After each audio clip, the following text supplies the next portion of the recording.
Sir ఇప్పుడు ఉన్న పరిస్థితిలో 100 మందిలో 85 మంది దాకా ఆడవాళ్ళు ఎక్కుతున్నారండి.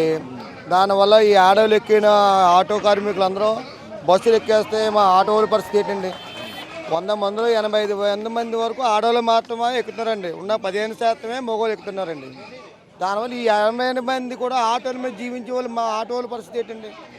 ఇప్పుడు ఏదో ఆటో వాళ్ళకి ప్రోత్సాహం వల్ల మీరు తలకు 10,000 చొప్పున వేసేస్తానని బాబు కూటమి ప్రభుత్వం అంటుందండి. కూటమి ప్రభుత్వం 10,000 వేయడం ఏంటండి? మేము కొట్టించుకున్న ఆయిల్ పెట్టి గవర్నమెంట్కి జిఎస్టీ పెట్టి తప్పున నెలకు 40 నుంచి 45,000 వరకు మేము గవర్నమెంట్ ట్యాక్స్ కడుతున్నామండి. ఇంకా మాకు ఇచ్చేది ఏముందండి? 10,000 చెప్పండి. ఏం డిమాండ్ సార్? మా పరిస్థితులు బాగోలేవు. ఆటోలు ఫైనాన్స్లు కొట్టుకోలేకపోతున్నారు, ఫైనాన్స్ మీద తెచ్చుకుంటున్నారు. ఈ టైంలో ఆగస్టు 15 అని చెప్పేసి 15వ తారీఖున బస్సు పెట్టేస్తున్నారు. ఆటోలు ఫైనాన్స్ ఎలా కడతారు? వాళ్ళ భవిష్యత్తు ఏంటి? వాళ్ళ పిల్లల భవిష్యత్తు ఏంటి? వాళ్ళ సమస్యలు ఏంటి? ఇన్సూరెన్స్ అనేది చాలా పెద్ద ప్రోత్సాహం అయిపోయిందండి. బ్రేక్ అనేది ఇంకా తలనొప్పి అయిపోయిందండి. ఇది వరకు అయితే 630 రూపాయలు చలానా తీసుకుంటే నెల వరకు కూడా అది ఏదో రకంగా చేసుకుంటూ బ్రేక్ అయిపోయిందండి. ఇప్పుడు 980 రూపాయలు ఎంత పెట్టి చలానా తీస్తున్నామండి. దానివల్ల ఆ రోజు బ్రేక్ అవుతే అవునట్టు, లేకపోతే మరుసటి రోజు ఇంకో చలానా, అయితే దాని ఇంకో చలానా వస్తున్నారు. హ్యాండ్ బ్రేక్ లాగుతున్నారు, బండి పోతే బండి బయట తోసేస్తున్నారు. మళ్ళీ మరుసటి 950 రూపాయలు ఎలా తెస్తాం? మా పరిస్థితులు ఏంటండి? తెల్లాలేస్తే రోడ్డు మీద వచ్చి ఆటో వేసుకోకపోతే మా పరిస్థితి బాగోలేదు. అలాంటి పరిస్థితిలో ఉండి కూడా ఈరోజు ఫ్రీ బస్ అంటే మేము ఏం చేయాలి? మా పరిస్థితి ఏంటి? పిల్లలు ఉన్నారు, చదువులు పోయిపోతాయి. వాళ్ళు రెండు అందులో లేవండి. 6,000 7,000 అద్దెలు ఎలా కట్టుకుంటాం? ఫైనాన్స్ ఎలా కడతాం? మా ఎలా బతుకుతాం? మా పరిస్థితి ఏంటి? మీరేదో ఫ్రీ బస్ పెట్టించారు, మాతో ఏదో ధర్నా చేశారా? మాతో ఏదో చర్చించారా? ఏదో మీ మటుకు మీరు పెట్టించారు. సూపర్ 6లో భాగంగా ఫ్రీ బస్ పెట్టించారు. ఏం చేయమంటే అప్పుడు మీరు ఏం చేయమంటే చెప్పండి.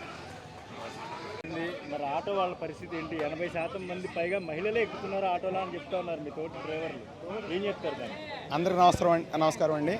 మాది వ్యాలింగి శ్రీ లక్ష్మీకాంత్ ఆటో యూనియన్ అండి. మేము ఇంచుమించు మేమంతా కూడా 27 సంవత్సరం బట్టి మీ యొక్క మోటార్ ఫీల్డ్లో ఉన్నాం సార్. కానీ ఇప్పుడు కూడా అప్పుడేమో ఆదాయం చాలా బాగుండేదండి. ఇప్పుడు వస్తువులు రేట్లు అన్నీ పెరిగిపోయినాయండి, ఆదాయ వస్తువులు తగ్గిపోయిందండి. ఈ రోజు ఏంటంటే ప్రతి ఒక్కరు కూడా ఆటో యూనియన్ అంటే ఆటో అంటే రోడ్డు మీద అది విలాసంతో కాదండి. అది ఆటో కార్మికుడు, రిక్షా ఎలా ఎటువంటి కార్మికుడు, ఆటో కార్మికుడు అటువంటి కార్మికుడు అండి. ఇది మాకు ఏ బతుకు తెరవ లేకుండా మేము ఆటోలు నడుపుకుంటామండి. ఇవాళ అన్ని రేట్లు పెరిగిపోయినాయండి. ప్రతిదీ కూడా ఇంటర్లు పెరిగిపోయినాయండి. అన్నీ కూడా పెరిగిపోయిన తర్వాత మేము బతుకులో కష్టం టైంలో ఇది ములిగే నక్క మీద తాటేకి పడినట్టు మా జీవితాల మీద ఫ్రీ బస్ అనేటువంటి చాలా దారుణంగా ఎఫెక్ట్ అండి అది. ఎందుకంటే మేము ఈ యొక్క పథకానికి అద్దె పెడతలేదు సార్. కానీ మా యొక్క బతుకులు కూడా ఉన్నాయండి.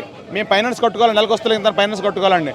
మేము ఫైనాన్స్ కట్టుకోవాలమా, ఇంటి అద్దె ఇవ్వగలమా, పిల్లల్ని చదివించుకోవాలమా? ఒకసారి ఆలోచించండి సార్. ఎందుకంటే ఈ ఫ్రీ బస్ అనేటువంటి పథకం పెడితే అండి ఇవాళ 500 రూపాయలు కాదు, కనీసం 300 రూపాయలు గట్టిగా చాలా ఇబ్బంది పడిపోతుంది సార్. అటువంటిది ఈ ఒక 300 రూపాయలు ఒక్కసారి మేము ఎలా బతకాలో ఆలోచించండి సార్. కనీసం అదే మేము డిమాండ్తో ఈ రోజున కాకినాడ కలెక్టర్ గారి ఆఫీస్కి వచ్చామండి. మా యొక్క డిమాండ్ ఏంటంటే సార్, మా యొక్క ఆటోల్లో మీ యొక్క ప్రభుత్వాన్ని భాగస్వామ్యం చేయండి సార్. 26,000 ఇవ్వండి, మీ ఆయిల్ పెట్టుకోండి సార్. మేము కూడా పని చేస్తామండి. అది ఏంటండి, మాకు చదువుకున్న పిల్లలు మేము ఇంటి కట్టుకోవాలి, చాలా ఇబ్బంది పడిపోతున్నాం సార్ ఈ ఆటో వాళ్ళని కూడా. అందుకేంటంటే ఈ యొక్క ఫిట్నెస్ కూడా చాలా ఇబ్బంది పడుతున్నాం. ఇది గవర్నమెంట్ దయచేసి ఆ పవన్ కళ్యాణ్ గారు, ఈ యొక్క చంద్రబాబు నాయుడు గారు ఆలోచించి మాకు కూడా జీవనోపాధి కల్పించి మమ్మల్ని కూడా మనసులో చూడమని చెప్పేసి మేము కోరుకుంటున్నాం సార్. కాకినాడలో ఎంతమంది ఉంటారు ఆటో? మొత్తం మీ ఆటో మాది వ్యాలింగ్ స్టాండ్ నుంచి వచ్చాము. ఎంతమంది ఉంటారు మీ వాళ్ళు? వ్యాలింగ్లో 70 మంది ఉన్నాం. 70 మంది ఆటోలకి ఎలా ఉపాధి ఎలా ఉంటుందని అనుకుంటున్నారు? ఉపాధి ఇప్పుడు ఏమీ లేదండి, అప్పుడైతే బాగుండేది. ఇప్పుడైతే ఏమీ లేదండి ఉపాధి. అప్పుడైతే కొంచెం బాగుండేది, బేరాలు ఉండి. ఇప్పుడైతే ఫ్రీ బస్ ఇట్టాక మొత్తం ఎఫర్ట్ అంతా మా మీద పడుతుంది కదండి.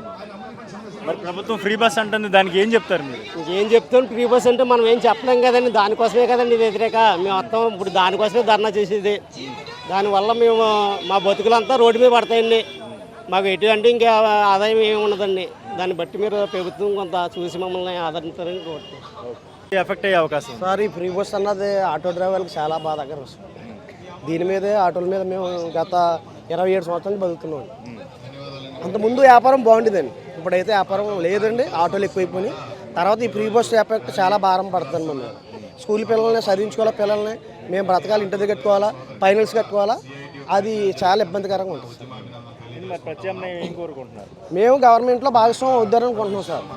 మాకు నెలకు 30,000 రూపాయలు ఆదాయం వస్తుంది. మేము ఆటోలు పెట్రోల్ పెట్టుకుంటే మేము వాళ్ళకి చెప్పినట్టు చేస్తాం సార్.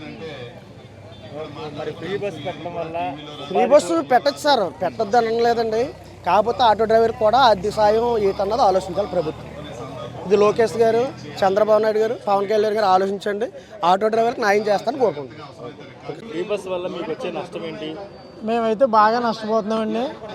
మాకు ఇప్పటికే మా ఆటోలో బేరాలు లేక ఏమీ లేక ఇప్పటికే నష్టపోయామండి. ఇంతకుముందు అయితే డైలీ 1,500 1000 రూపాయలు అలా వచ్చి ఇప్పుడైతే ఆయిల్ పోయి 200-300 రావడం కూడా కష్టమైపోతుంది. ఈ ఫ్రీ బస్సుల వల్ల మొత్తానికి ఇంకా మొత్తం పాడైపోతాయండి. ఇంక భార్య బిడ్డలు పెంచుకోవడం కానీ, అద్దెలు కట్టుకోవడం కానీ, ఏమన్నా తల్లిదండ్రులకి ఏమైనా నీరసలు వచ్చినా ఏమొచ్చినా వైద్యం చేయించుకోవడం కానీ ప్రతిదీ కూడా కష్టమైపోతుందండి ఈ ఫ్రీ బస్సుల వల్ల. ఇంక మాకు ప్రభుత్వం చంద్రబాబు నాయుడు గారు, పవన్ కళ్యాణ్ గారు ఆలోచించి ఆటోలకు న్యాయం చేయవలసిందిగా కోరుచున్నామండి.